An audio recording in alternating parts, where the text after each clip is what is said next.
శ్రీ గురుభ్యో నమః. శ్రీ చిర్రావూరి మరియు చిర్రావూరి జయం యూట్యూబ్ ఛానల్ ప్రేక్షకులకి నమస్కారం.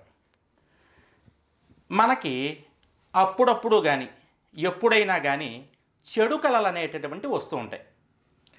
నిద్రపోతూ ఉండగా హఠాత్తుగా ఏదో కల వచ్చి గబుక్కున లేచి మనం ఒళ్ళంతా చెమటలు పట్టేసి కంగారు పడుతూ గుండె వేగంగా కొట్టుకుంటూ ఉండడం అప్పుడప్పుడు గమనిస్తూ ఉంటాం.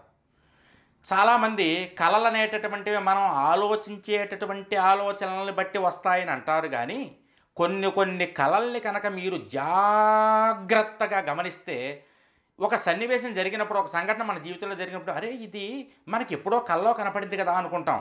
ఖచ్చితంగా రాబోయేటటువంటి శుభ అశుభాల్ని స్వప్నాలు శాసిస్తాయి. అందుకని ఎప్పుడైనా చెడు కళ వస్తే కనుక ఏమీ భయపడకండి.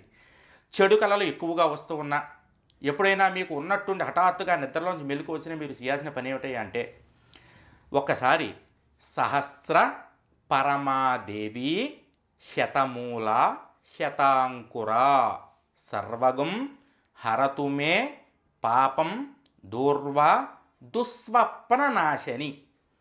మళ్ళీ చెప్తాను. సహస్ర పరమాదేవి శతమూల శతాంకుర సర్వగం హరతుమే పాపం దూర్వ దుస్వప్న నాశని.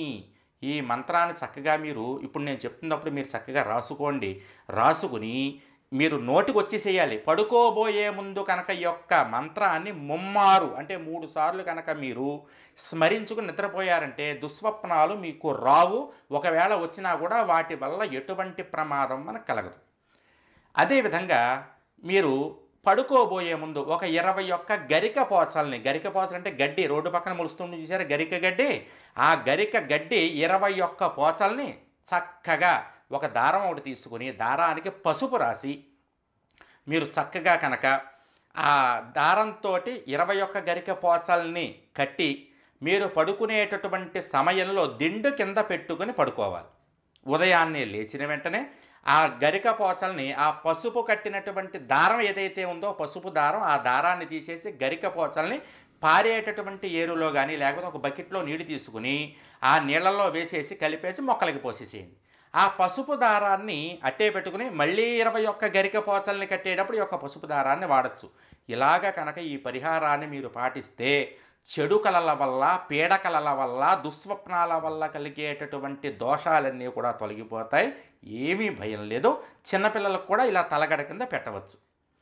మీరు ఈ వీడియోస్ని శ్రీ చిర్రావూరి మరియు చిర్రావూరి జైన్ యూట్యూబ్ ఛానల్ ద్వారా చూస్తున్నారు కాబట్టి ఈ వీడియోస్ని మీరు లైక్ చేయండి. మీరు ఈ వీడియోస్కి సంబంధించిన కామెంట్ చేయండి. అదేవిధంగా ఈ వీడియోస్ని మీ స్నేహితుల యొక్క ఫేస్బుక్లో కానీ వాట్సాప్లో కానీ మీరు షేర్ చేయండి. అలా చేస్తే మంచి విషయం 10 మందికి తెలిస్తే మనం అందరం బాగుంటాం. కాబట్టి ఇవి ఒకచోట ఉండిపోకూడదు, మంచి 10 మందికి తెలియాలి. జయం.